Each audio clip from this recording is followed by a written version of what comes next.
to the code. Yeah. But in the case of the use, if it's not interrupted, the use could continue, because the use isn't related necessarily to that existing structure. Okay, so if it took a year to replace it, that wouldn't constitute a break in serve or a break in the... Right. Well, I think there's some discretion involved on the part of the people issuing the permit, so that would be up to us also. Okay, does that satisfy your concern? Almost. If you have non-conforming use, if you change the designation on the property and it becomes non-conforming use, you have a couple other issues that are insurmountable. If it's non-conforming use, you will not get lending on it. You will not get, because chances are, in this day and age, you're not going to be able to get insurance. If the lender cannot be insured, you're not going to be able to do anything on that property. I mean, I can't respond to the financial arrangements related to non-conforming uses. I just wanted to respond to the issue of the savings clause. So that could very well be true. I do not know. Okay.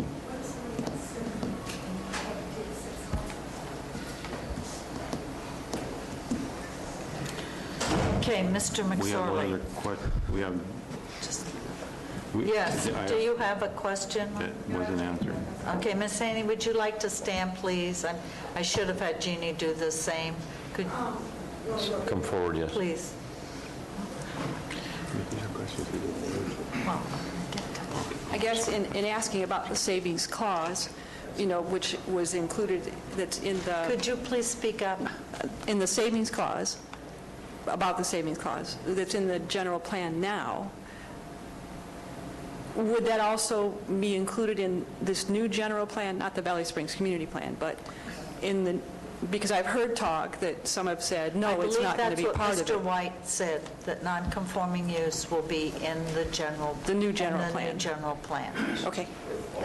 Well, that obviously that's his recommendation. It takes a vote of the board. So nothing is definitive until the board, by majority vote, adopts something. So it is possible that might not be included. Is it possible then that it might not be included? I mean, is that something we kind of need to look out for? Everything's possible until the board votes on it. All right, so we just... So you want to keep up with what's happening in the general plan. But I think it's important to make it clear to her that the community plan isn't going to trump the general plan. I mean, it'll be within the general plan. Okay, thank you, supervisors. Mr. McSorley, could you please finish the questions, and if there's any other from the audience, I will ask them. Actually, that concludes my presentation. Okay, fine. There were very few questions. Most were comments. Does someone have a question they would like asked? Please come up and identify yourself and ask the question. Thank you. This question would have to do with excuse me, my name is Ron Randall, Valley Springs, and this question... Ron, could you, something must be wrong with the mic. Could you just speak up? Yahoos, could you speak up, please? Okay. I think the problem is I put this in and everything is so loud. Oh, okay. When I take it out, then I can be talking to normal. All right. Can you hear me now? Yes, I can hear you now. Thank you, Mr. This has to do with the piece of industrial property at the corner of Paloma Road and out there. Right. Let's see, on one of these alternatives, probably the other one where it's not showing purple right there, your recommendation there for that would be to zone that 3-acre parcel to RA. And that RA designation to start with would be non-conforming already, because RA allows for a house on 5 acres, or a 5-acre minimum parcel. The ag land to the right of that wouldn't fit with that zoning either, because that's a 40 to 60 acre parcel or something. So if you do something with that 3-acre parcel there, with what you proposed, it's going to be non-conforming already, and I'm still confused about what happens, because you can't have a 3-acre RA parcel. Okay, and then on the same terms, on the piece of property that belongs to Joanne's mother out there that is zoned commercial. It has never, she's paid taxes on that for 50 years, I think, as zoned commercial, and there has never been anything built on it. So that is going to be a non-conforming use and be turned into agricultural land. These are just questions. Okay, thank you. Are there any other questions? That was more, okay, no, I'm sorry. Go ahead, Mr. Spellman. Please identify yourself. Darren Spellman, Rancho Calaveras. Two questions on the same topic. Mr. McSorley addressed the question that was asked earlier in terms of duplicate responses to the questionnaires online, and he said that there were only 8 duplicate IP addresses, and I understand the idea of IP addresses. It's each individual household or whatever has an IP address, so they can track that. However, my question, number one, is they're tracking duplicate IP addresses, but that does not address the potential for people from out of state or elsewhere to vote via the internet as part of a coordinated effort by activists anywhere in the world.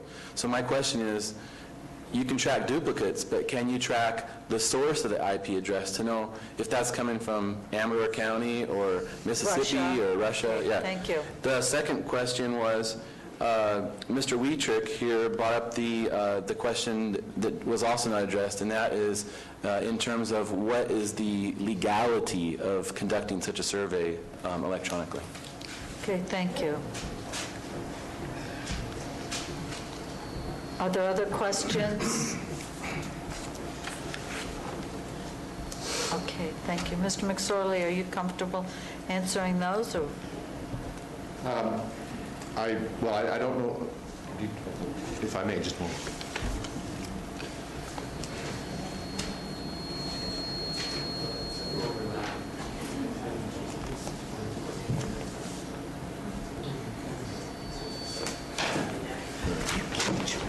I will try my best with the information that we have available. Of the 114 responses that we got, 10 of those listed a zip code other than 95252.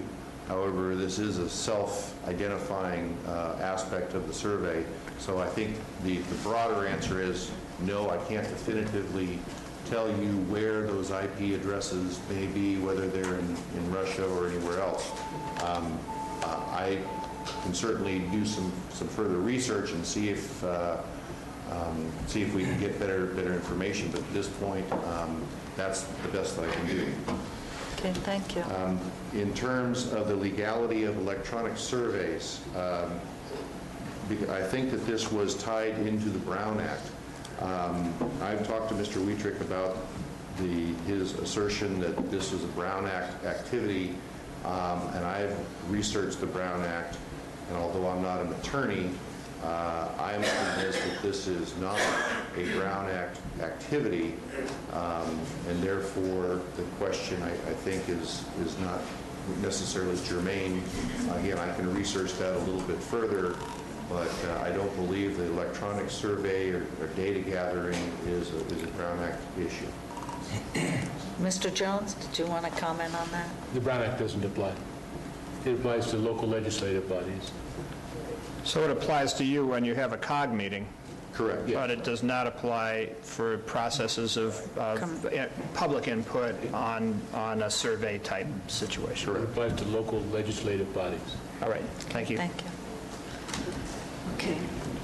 And then the last item, just to address Mr. Randall's question, was, why these two alternatives? One, I believe the recommended use in this case is ag versus an industrial use.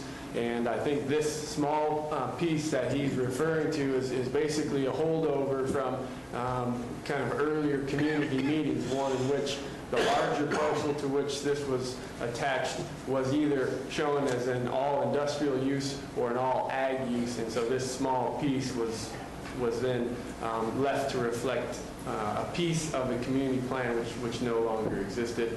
So this piece may need some further investigation as far as the most appropriate use. Okay, thank you. Mr. McSorley, did you have any other further comments? No. All right. Mr. Tufnell, did you want to make a few comments or questions? I have some questions first. Did you close the public? Yes, I did. Could you speak up? Oh, I don't know, Alice. Maybe Mr. Randall could, no. I'm sorry, Ron. That was very tacky. I appreciate that. That's okay, but let's see, I asked another question about the commercial property. Right, on specific land use issues, I gather that they will be getting back to the respective property owners to answer those. So they can deal with the specific parcels. You'll need to get back with Mr. Randall on those. Thank you. Mr. Tuffanelli, do you want to ask some questions? I have some questions. Can you hear me, Alice? And a couple of the questions are regarding the survey that we have presented it to us today. One is, I want to make it clear what you are actually presenting to here today, because the cover page said that you're presenting 2 maps, and is it the 2 maps in here? Because there's actually 3 maps. There's a 3rd map that was presented also that differs from the 2 maps that are in there. So is what you gave us saying 2 maps wrong, or are you presenting this map?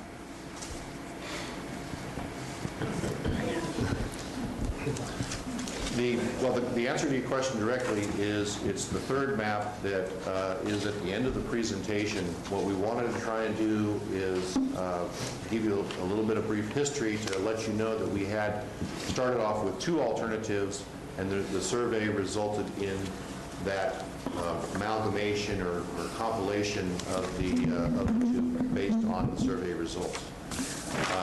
So actually, Tyler, you want to pull up That's this map, right? That clarifies it real well for me. It's this one in the back here. I want to know if you're presenting 3 maps, 2 maps, or 1 map. One map. One map, and that's the consortium map that you came up with? Yes. Okay. So Is that not that map? this is wrong where it says 2 maps. That's not. Well, that I think is just a cover letter that Presented today are 2 land use explain, diagrams. Okay. that tries to explain a little bit of this. Essentially, is a sign of that. Thank you. I just wanted to clarify it. This is the map you're presenting here today. Another question I had was, these postcards that were sent out, how did you arrive at who was going to get this and who could respond to this? Because I'm hearing from people here today, and I've heard from people over the course of the last couple of weeks, that these postcards were sent out to people outside the defined areas of this map. So can you explain a little bit on how and why and where? Over the course of, as it relates to the postcards, over the course of this project, we've, in all of our community meetings, we have asked people if they wish to be kept in contact with the process. And so all of those people, either within the boundary or without, that wish to be kept apprised of the progress, were sent the postcards. The other question I know keeps coming up is, who can participate? I think we just heard that a moment ago. And this is a public process. I cannot exclude anyone from participating in this process. So the answer to your question is whether they live within the boundary or outside the boundary or anywhere within the county or whether within the state or the country can participate in this public process. And I understand that sets some people off a little bit, but that's the simple fact of the matter, is that I cannot exclude someone from participating in a public process. So then, getting back to the numbers that you quoted here earlier, you accepted all of the votes, whether they were outside 95252 area code or not area code, but postal code, zip code. Did you accept the duplicates that possibility came from the same IP? Were those Yes, included yes, in your we did. report? We will, I'm going to assume that it was a husband and wife or mother-daughter or some, but again, the percentage of people that, the numbers of repeat was only 8 IP addresses, and there were only 2 responses from those individual IP addresses. Okay. The next question I had, again, pertaining to this survey, how many of these were sent out? Do you have an estimate or a number? It's roughly 1,800. And you said you had a response of 114? Yes. And that 114 were all via email, or does that include hard copies that people came and picked up hard copies? There's both. 2 hard copies. I mean, more hard copies were sent to folks who requested them, but we only got 2 back in time for this presentation. And if you receive any more after? I think we'll continue to, add those to the existing data. Didn't look like, based on the trends, that, accepting those outstanding questionnaires was going to greatly deviate the existing trends.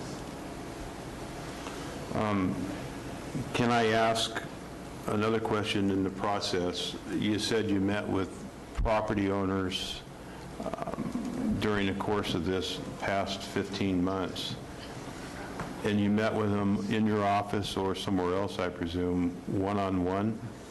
Can you tell me the number of property owners that you met with or received letters, correspondence on their position on their property?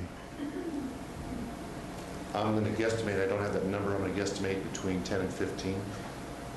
And this map, you're saying, reflects what their wishes were? The alternative 2, yes, does.